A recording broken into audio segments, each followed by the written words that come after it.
Middle east में बढ़ते तनाव का असर भारत की आर्थिक ग्रोथ पर पड़ सकता है। फिच ग्रुप की इकाई बीएमआई ने मंगलवार 3 मार्च को जारी अपना ताजा इंडिया आउटलुक रिपोर्ट में चेतावनी दी है कि ये भू राजनीतिक संकट निवेशकों का भरोसा कमजोर कर सकता है। साथ ही अमेरिका और यूरोपीय यूनियन के साथ संभावित व्यापार समझौते से मिलने वाले लाभ को भी आंशिक रूप से संतुलित कर सकता है। रिपोर्ट में बीएमआई ने वित्त वर्ष 2026 से 27 के लिए भारत की जीडीपी ग्रोथ दर का अनुमान 7% पर बरकरार रखा है। एजेंसी का कहना है कि 2026 में अब तक नीतिगत अनिश्चितता तुलनात्मक रूप से कंट्रोल में रही है, लेकिन मार्च से हालात तेजी से बदल सकते हैं। बीएमआई के अनुसार मार्च के बाद अनिश्चितता में तेज बढ़ोतरी की आशंका है, क्योंकि मिडिल ईस्ट में जारी संघर्ष गहरा रहा है। हमारा मानना है कि इससे भारत में निवेश बहुत उत्साहित होगा और यूरोपीय यूनियन व अमेरिका के साथ होने वाले व्यापार समझौतों से मिलने वाले लाभ का कुछ हिस्सा कम हो जाएगा।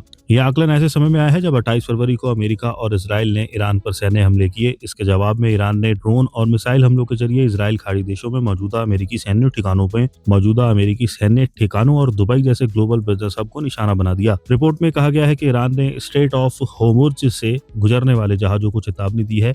ये जल डमरू मध्य पूरी दुनिया की एनर्जी सप्लाई के लिए अहम मार्ग है। अगर ये समुद्री मार्ग पूरी तरह बंद हो जाता है तो एनर्जी की बढ़ती कीमतों के कारण भारत की जीडीपी में सीधे 0.5% अंक की कमी आ सकती है। करीब 33 किलोमीटर चौड़ा ये समुद्री मार्ग पर्शियन गल्फ को अरब सागर से जोड़ता है और दुनिया के बड़े हिस्से का कच्चे तेल इसी रास्ते से गुजरते हैं। अमेरिकी और इजराइल हमलों के बाद ईरान ने जहाजों को इस मार्ग से दूर रहने की चेतावनी दी है। वहीं बीमा कंपनियों की ओर से इंश्योरेंस कवरेज वापस लेने की खबरों से टैंकरों की आवाजाही भी प्रभावित हुई है। भारत अपनी कच्चे तेल की कुल जरूरतों का लगभग 88% आयात करता है। ऐसे में क्रूड की सप्लाई या उसके दाम में उछाल का इसकी इकोनॉमी पर सीधा असर पड़ता है। रिपोर्ट में कहा गया है कि अगर कच्चे तेल की कीमतें लंबे समय तक ऊंची बनी रहती हैं तो इससे देश का आयात बिल बढ़ेगा और ईंधन महंगाई पर दबाव बढ़ेगा। हालांकि बीएमआई ने यह भी कहा कि भारत ने हाल ही में कुछ व्यापारिक समझौते किए हैं जो इसकी ग्रोथ के लिए पॉजिटिव हैं। एजेंसी ने पिछले महीने सहमत हुए नए भारत अमेरिका व्यापार ढांचे का जिक्र किया, जिसके तहत अंतरिम समझौते के हिस्से के रूप में अमेरिका टैरिफ को घटाकर 18% करने पर सहमत हुआ है। अब इस ढांचे को कानूनी रूप से देखकर पहले चरण के द्विपक्षीय समझौते को लागू किया जाना है।